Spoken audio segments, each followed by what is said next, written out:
What's good, Coochie Gang? It's your girl Chris at ThaMonthly. I have finally made it to the H-Town, Houston, Texas, and I'm here with Mr. Timothy Gant Jr. and his lovely wife, Vanessa Gant.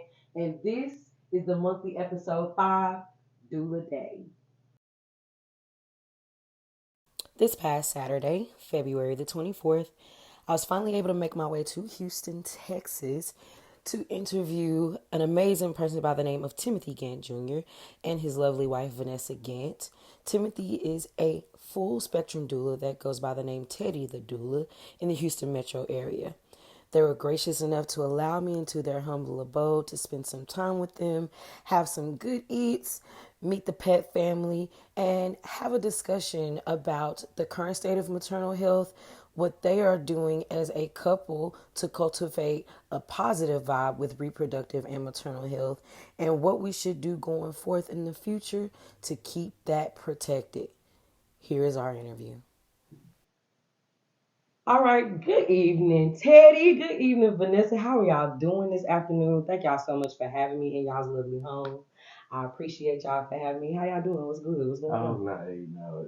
The pleasure is all ours. Thank you for making this trip. I know it was a journey getting here, so we do appreciate your patience with everything. But nah, thank you for coming, and we doing pretty good. At least I know I am. How you doing, baby? I'm doing very You good. good? All right, that's what I'm talking about. Good, good. Yeah, Coochie Gang, this was a long time coming. I was supposed to be here in September. We've been trying to get this together since September, and we finally got it right. So this is why I'm so grateful and I'm so gracious to this man for allowing me the space to be able to bring him into the space. A lot of y'all know Teddy is the monthly male guest. So representation matters. We got Mm-hmm. to keep that in mind. So thank you again for doing this, Ted. I appreciate y'all. As y'all hear, I keep calling his name. I say Timothy, I say Teddy, but I'm gonna let the man himself introduce himself, let you guys know what his official title is and what his origin story is for becoming Teddy the Doodle. Take it away, Ted. Yes, indeed. Well, my name is Timothy Gant. I do go by Teddy. I am Teddy the doula. My business name is Tender Starts with Teddy. Um, Yeah, so basically, I am a certified full spectrum doula. So that is my official title. And I know we'll get into all the doula talk later on, but full spectrum doula, basically what we do, we work with various forms of reproduction. Because a lot of doulas, people know it's just like a labor and birth doula, but there's postpartum doulas, abortion doulas, all like any type of thing you could think of. Like we work with various forms. So I had some clients that I help with conception work. So we do that as well, like provide fertility options and all that kind of stuff. So yeah, but that's the gist of what a full spectrum doula is. I That know. is amazing. I honestly did. I knew about doulas just in general, in a generalized sense, but I did not know what a full spectrum doula was. So thank you for telling the Coochie Gang about exactly what that meant. How long have you been in birth work? Um, I had this passion my whole life, but I recently came into this work. I would say 4 years in June. Yeah, I'll be a, Okay. yeah. But it just doesn't hit because it feel like I just got into it. I'm just getting my feet wet in this game. So it's just a blessing to be able to be where I am today. But yeah, it'll be 4 years in June. That's amazing. That's Yeah. hey, 4 years is a long time bringing babies safely into this world. So that's a beautiful thing. That's a beautiful thing to hear. Mhm. So I'm pretty sure with this comes a lot of territory where there's some skepticism. Mhm. So with that being said, have you received any opposition or apprehension Mhm. just based off the fact of you being a black male doula? Yeah, and to be honest, this is why I really hesitated to get into this work to begin with. Mm-hmm. Because, like I said, I had this passion since I was a child. I just didn't know how to navigate that. Because being, a male, especially a black male coming up in my community, we wasn't really exposed to this type of, work. So it's just, it's been a blessing because the apprehension from it came from myself. Like I was the one that held myself out of this work for so many years, and I could have been helping so many families. Wow. And it just I try not to dwell on the past, but I do think about like, man, like what if I'd gotten this 3 years sooner, 4 years sooner, where would I be today? But if it wasn't for my beautiful wife, like I probably wouldn't be into this today because I I came across my full spectrum doula training course and I wasn't gonna apply for it.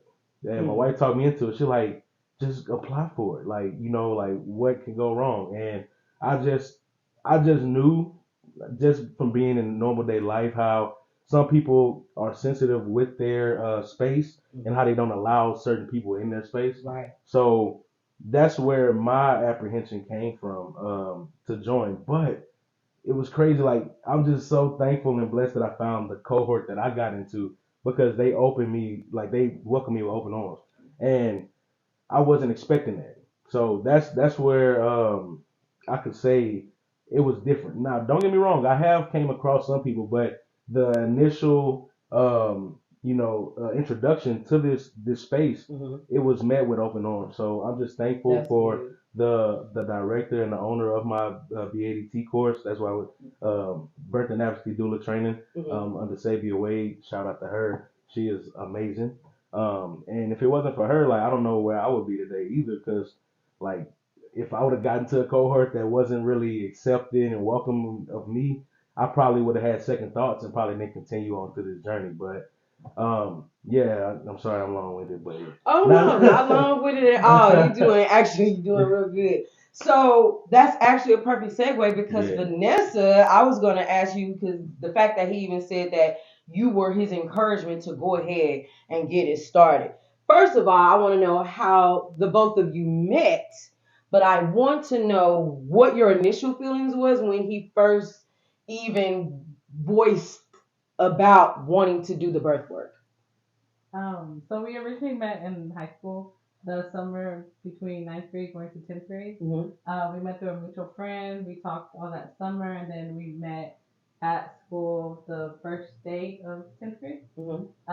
So from that, just being together all through high school, you start coming up to your senior years and then start talking about careers. And so I knew from then he already wanted to go for OBGYN. Okay. But of course, you're 15, 16, 17, and I hear that, and I remember we talked about it. I remember when he first told me, I was like, young, mature mind, you're like, why would you want to do that? So I remember him convincing me a lot, at that young age on, the importance, and I could see he really had a passion behind it. Right. So from then, I already knew that's what he wanted to do was some type of birth work, or at that moment it was for OBGYN. So I already knew that. So then as we got older, he let me go to school. I finished school, and then once I was coming up to finishing, he told me about this the advocacy that you found. And so he told me more about doula because I never even heard of that. And when he told me about it, he was describing, I could see, the passion that he had behind it. Right. And I remember, I think that was the night too of the deadline. Yeah, that he told me about it. Yeah. And I was like, well, you know so much about it. You could tell you really like want to do this. I was like, well, then just fill it out. And he was like, no, it ends tonight. He was like, no, I'm not gonna do it. And I'm like, no, like fill out the whole thing. Like sit down on the couch and fill it out. Right. And he was like, well, I only have so many hours left. And I was like, well, fill it out. So it ain't gonna take you all those hours to fill it out. Exactly, because I knew eventually he was gonna go to school for some type of work in that. Right. And then he told me about everything on why he didn't want to do OBGYN, and then he found the doula and midwife route. So I was like, okay. That is amazing. I love the sound of that. So I know you and I, Ted, we were talking a little bit about it earlier, but if you could just really think about it over this 4-year time span, and whether it's at home, hospital, hybrid of both, how many babies have you brought safely earthside? And I had to go even back an and look at my ballpark. Yeah, I would say roughly 14 to 15. Okay. Some of them were virtual because, like I said, I got into this work June of 2020. Hospitals weren't even letting the dads in, so of course they're not gonna let a doula in. So I had, I want to say 3 or so births, virtual before I was even able to be in person for a birth. Right.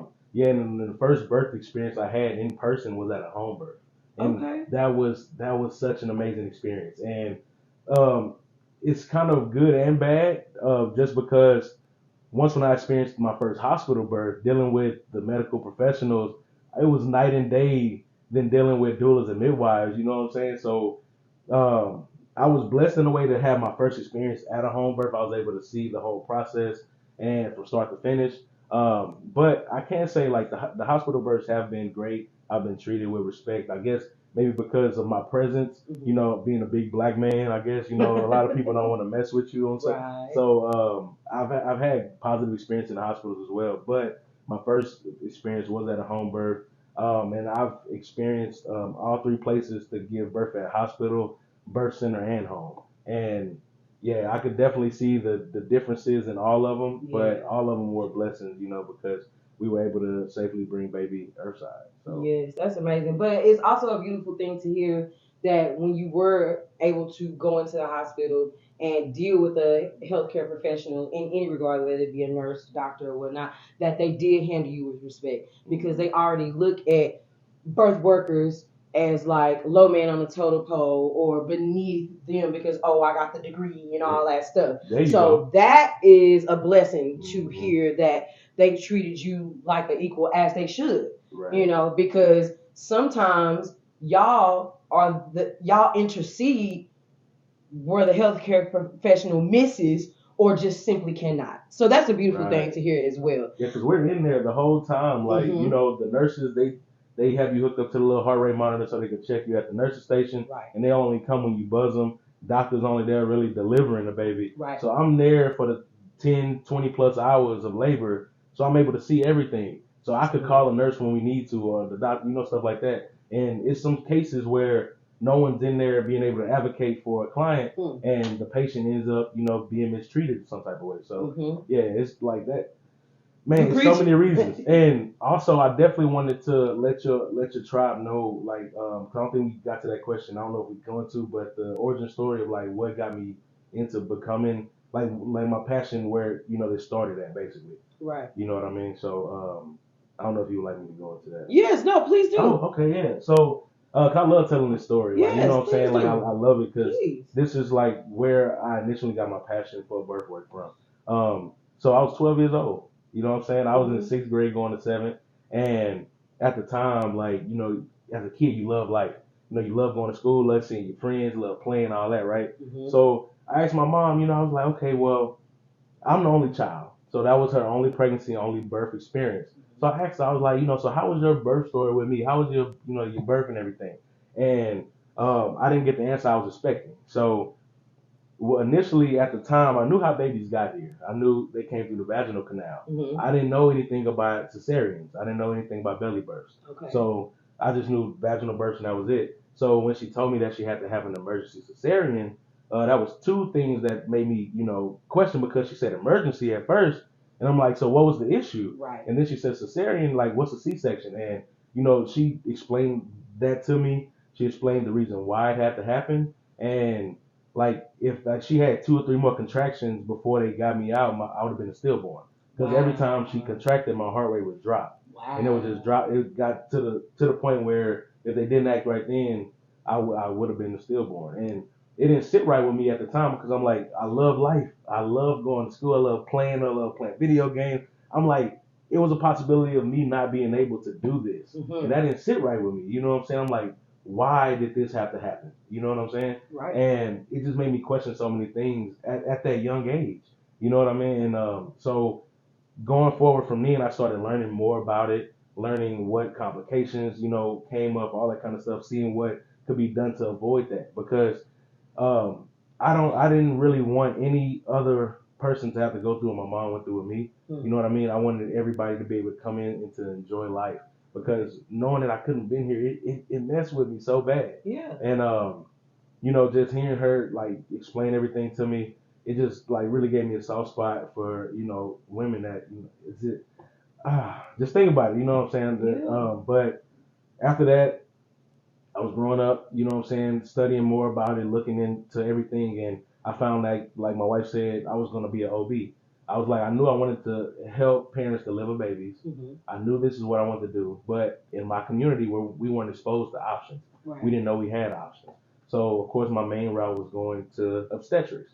Mm-hmm. And, you know, the high school years, started looking at colleges, seeing what I could do, learning that, man, it's going to take 12 years worth of time just to be able to, you know, start actually helping and all that. It didn't really sit right with me, especially like learning about the medical field in general, how their practices. So I didn't see myself ethically or morally being able to follow that path. Right. But I knew I wanted to still help people that gave birth, and that was the only way I knew. But growing up, you know, you get more experience, you get more wiser, you learn, you get more knowledge, and I discovered what midwifery was. Mm-hmm. So, because I saw home births, and I saw what a midwife was, and I saw someone giving double hip squeezes to the mom, and I'm like, okay, so who is that? Because dad's right here. Is that the sister? Is that like, who is this, right? And so that's why I discovered what a doula was. Mm-hmm. So I'm like, okay, I could help right now while still working toward becoming a midwife. Right. Because eventually I do plan on going to midwifery school and becoming a certified midwife. But I wanted to be able to start helping now. I didn't want to have to wait 10 years down the road to be able to start helping, you know, because it's people dying today, you know, say that, because of negligence in the hospital. So I wanted to start helping now. And that's where I discovered what a doula was and a midwife. So that's where the gears just shifted right there, going toward this, because I wanted to be in birth work. I knew I had to be in birth work, right? But I didn't want to go to the hospital system. So, you know, finding out what a doula was, that's when I started looking up different things, and that's when I came across the birthing advocacy. They were enrolling and everything for their semester and everything. So that's basically, so going back, that's where my origin started right there, where my passion came from, sitting out talking to my mother. But my other passions came from learning about the medical system, learning how the people that look like me, are 4 times more likely to die in a hospital setting just because they look like me. Mm-hmm. Just because it's negligence, they're not being listened to, they're not being heard. You know, it's not just because of complications that come up that can't be fixed, because our white counterparts have these same complications and they still survive. You know what I mean? So what's up with that? Right. You know, and so it just added more fuel to the fire just to burn my passion to say this is where I need to be. Right. And yeah, so again, apologize for being wrong. No, not at all. Please don't apologize. That was actually perfect, because next thing I was going to ask you was to expound a little bit on Miss Xavier Wade and the cohort that you became a part of. Yeah, for sure. Yeah, so being a part of BADT's cohort, it was a game changer. It really like just changed trajectories in my life, because growing up, like I say, we didn't have access to options, and learning about everything that they brought to the table. It wasn't just the standard donor, you know, in like the level of just regular doula, you know, certification. They actually went into different things that was more inclusive. You know what I mean? Mm-hmm. Like they didn't just stick with just the heterosexual white dynamic of like children, you know, birthing and all that kind of stuff. So they actually talked about trauma informed care, talking about, you know what I'm saying, queer birth and all that kind of stuff. Like they got into all that, and then it really opened my eyes to a lot of the situations that I wasn't even aware of that went on out here. And another thing that they were inclusive was, because I didn't like I said, I was apprehended to join anything because I didn't know if I was gonna be included. But they advertised about all inclusive. I was looking through the different things. Sabia, she's a black woman, and I'm like, okay, so we got that in common. You know, we both black. And then I started seeing different people. They had a trans director. They had different people like that. So I'm like, okay, they're including everybody. So they can't exclude me. You know what I'm saying? So that was really what made me say, okay, I'm gonna go ahead and apply to this, because they were bringing something that other training course wasn't bringing. So but Sabia herself, like, she's amazing. Like the birth and advocacy, I can't say nothing bad about it. Like everything was just such a positive experience, and you know I'm really grateful for her. So that's amazing. I'm gonna say it one more time. Representation matters. Exactly. Because the fact that you said once you saw that, you was like, okay, well then they can't disown me. Representation matters, y'all. CucciGang for real. Representation matters. Don't think that you're less than. Don't think that you cannot. Don't think that you're not above being able to do something or achieve whatever it is. Go for whatever it is. That's amazing. That is amazing to me. Vanessa, I got one more question for you. Given everything that Teddy just expounded on with us, how do you feel just as a woman married to a man in this space? How do you feel about how intrinsically in tune he is with you and your personal reproductive health? How does that make you feel?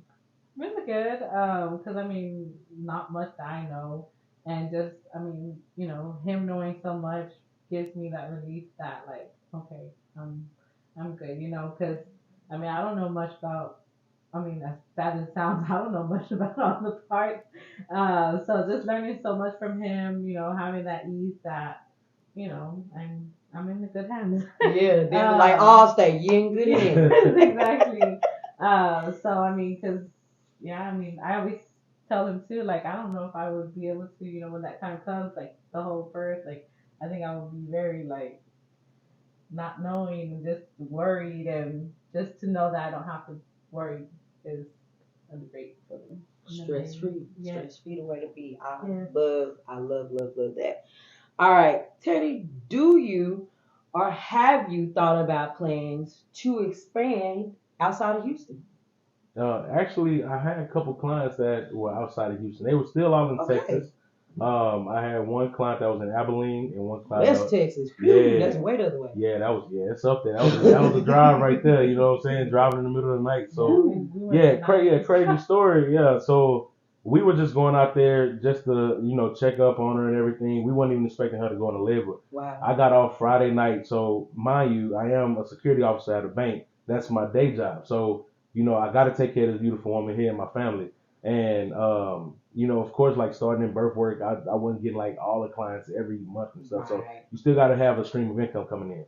So working there, I was doing probably like 70 or so hours a week. Like the first year of me being a doula. So doing that and having clients, it was trying to balance. But I got off work one day after working a 13-hour shift. Where 6:30 to 7:30. Did that. Got off. Went to the house. Packed up the truck.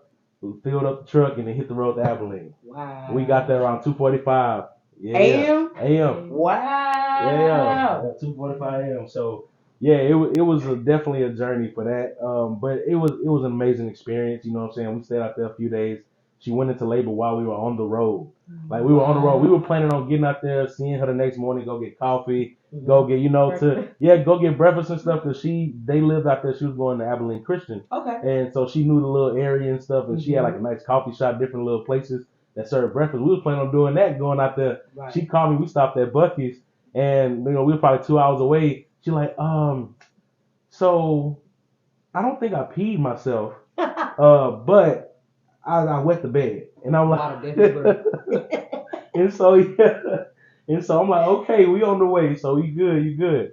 But yeah, that was an experience there. And then I had a client that was in San Antonio as well. Okay. And that was amazing too. That is super dope. I love that. Do you see yourself out of state? Doing some stuff? I would love to, and it's crazy. Being in the cohort, I was able to build relationships with a lot of different people. Mm-hmm. I had one client that was in New York. Of course, that wasn't in person. Right. She was also a part of the cohort. She a doula as well, and she wanted me to be her doula. Okay. So she was in upstate New York, and so I was her doula. That was straight virtual, of course, but I was there for the birth as well. But I've had people reach out to me from different states, like, hey, how much would it be to get you out of here, and like this and that. But I also that's why I'm ready to become a full-time doula and step back from my day job. You know what I mean? Because I would have more time to be able to do stuff like that. I can't just up and leave, my work. I'm still working 50 hours a week at my job. So, I can't just up and leave like that. But I would eventually love to do that. I would like being a traveling midwife would be even dope, like when becoming a midwife, But of course that you gotta be certified in certain states with that. You know what I mean? But I would love to travel outside of Texas. Like, if I could have a client that, we could work something out, the compensation wise, like where I'll stay, all that, I would definitely make that trip. Look, and it's coming for you, my guy. I'm telling you, the way that things are set up for you, the universe is gonna make that happen. And I'm hoping sooner than later because you're needed. I need people to realize that because yes, we see a lot of female doulas because that's naturally what's in the space. Mm-hmm. But to have a man be that in tune and care that much, that is needed, and it's amazing to see, and it's amazing to be in that type of energy. That is amazing. Yeah, I also got someone reached out to me just for like daddy doula training, and that's one thing I was thinking about.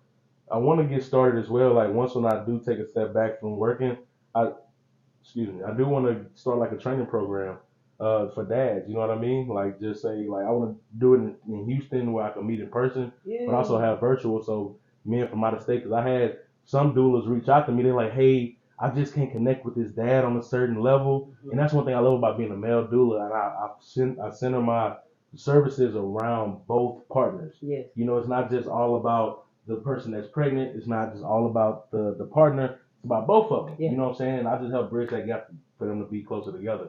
And I've had like some doulas reach out to me like, yeah, this dad, he has different questions and he might not feel as comfortable talking to me about. That's one thing I love. I like all the dads that I've supported.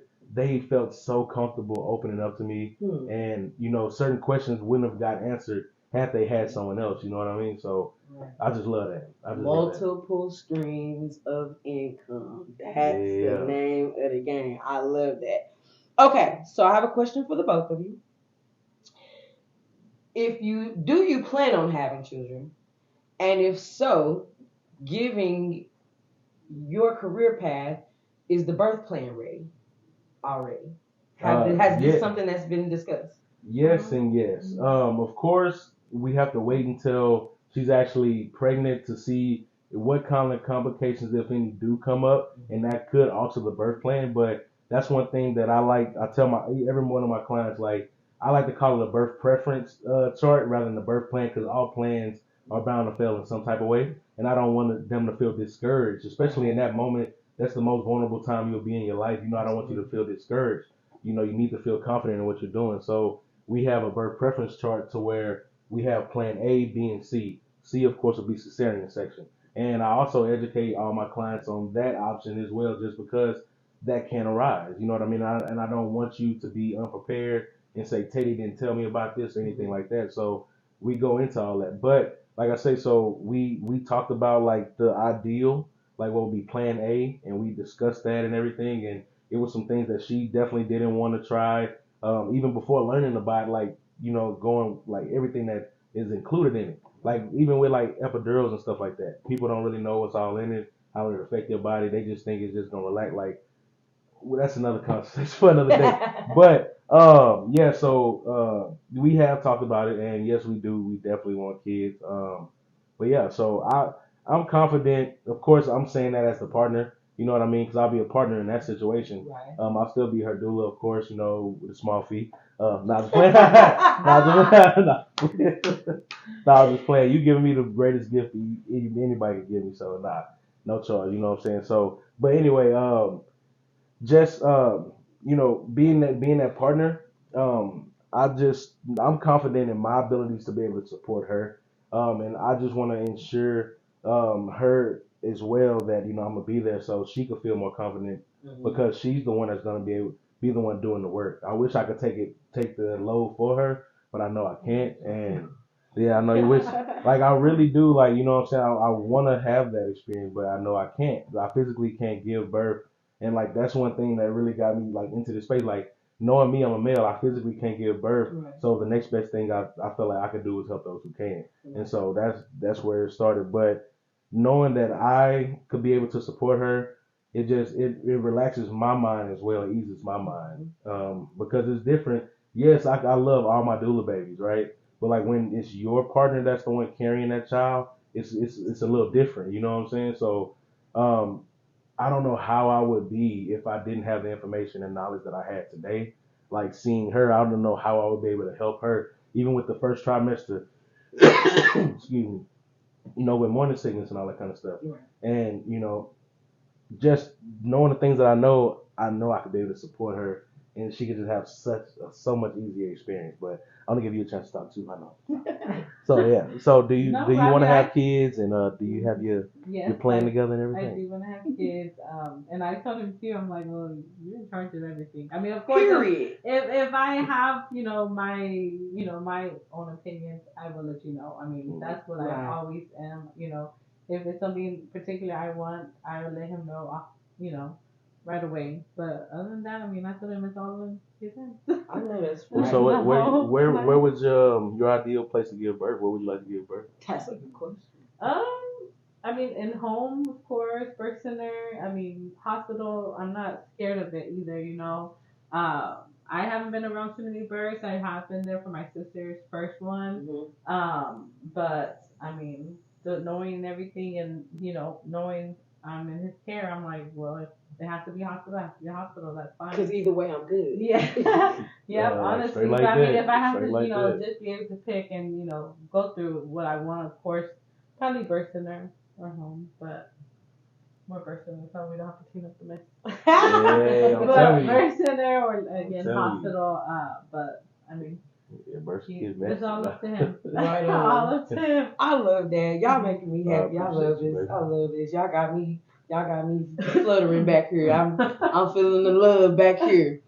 Let's segue into something a little serious before we wrap up, Ted. All right. So in recent current events, we've seen unfortunately a couple lose their baby at birth. Mm-hmm. The OBGYN mishandled the birth. Mm-hmm. And fabricated some things about the death after the birth, and now it's ended up being deemed a homicide, and they've charged the OBGYN for that child's death. Mm-hmm. We have also seen a woman be given abortion pills after she just had fertilized IVF with 2 embryos, resulting in losing both of those embryos by being given. CVS did this, by the way, by being given this wrong prescription. What are your thoughts on the current state of maternal health? And that is a really good question, because that was one of the reasons that I started learning, and that was another focal point of why I got into this work. You know what I mean? Because like my mom, she was a black woman. She didn't have resources and information at her disposal because we just didn't have that type of information. And a lot of negligence in the hospital, like it just, I don't know. I'm sorry. It's just really kind of hard to talk about because like I'm really picturing that family like dealing with that situation, and multiple families have been wrongly handled by the medical system. And one thing I really need to hit home with people is the medical staff. They need to stop thinking that they're God, thinking that they're high and mighty, and they need to know that we're all human, mm-hmm. and we all have different experiences.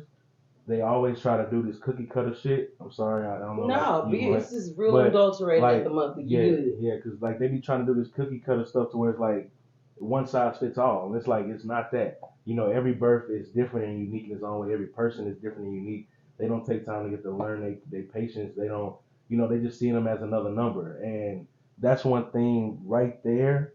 That if that could just change in itself, the ideology of the thing of like, hey, y'all coming to us for help, so you just need to listen to us, and us not listening to you. If that one simple thing changes and you actually treat your patient like they're not just a patient but a human, that would go a long way with communication, being able to believe the client, the patient when they're saying that they're having some complications, being able to, have the heart, because they like a lot of medical staff, they just there for the paycheck, and that's a big problem. And especially in our community, I think they take advantage of that because we are the ones that we don't have a lot of the information. We don't have access to all the options and resources that our counterparts do. Mm-hmm. And I've seen it firsthand because I've had a client that was white. She, that was a virtual client.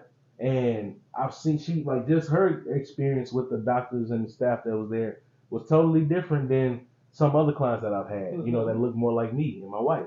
So that just right there treating everybody the same, listening to people, and not actually going about birth as like a cookie cutter type of thing, that would go a long way in itself. And to the pharmacy people, that's some bullshit. Like you know how like crucial it is. Like medication could be life or death type shit. Like what if you gave a kid the wrong prescription and shit, and something happened with them? Like that, like the reason y'all get paid so fucking much is because y'all are handling something that's important and treat it as such. Like, yo, like I couldn't imagine like my wife going through that. Like IVF is expensive as fuck in at the beginning.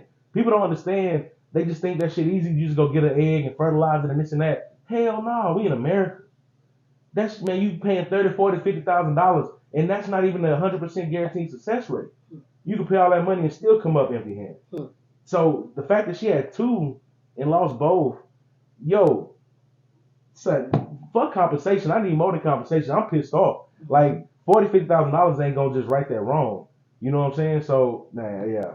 Anyway, like, but the state of where we in, people need to really take their job serious. Don't get in this work if you're not gonna take it serious. That's the thing. Like, 'cause you playing with lives.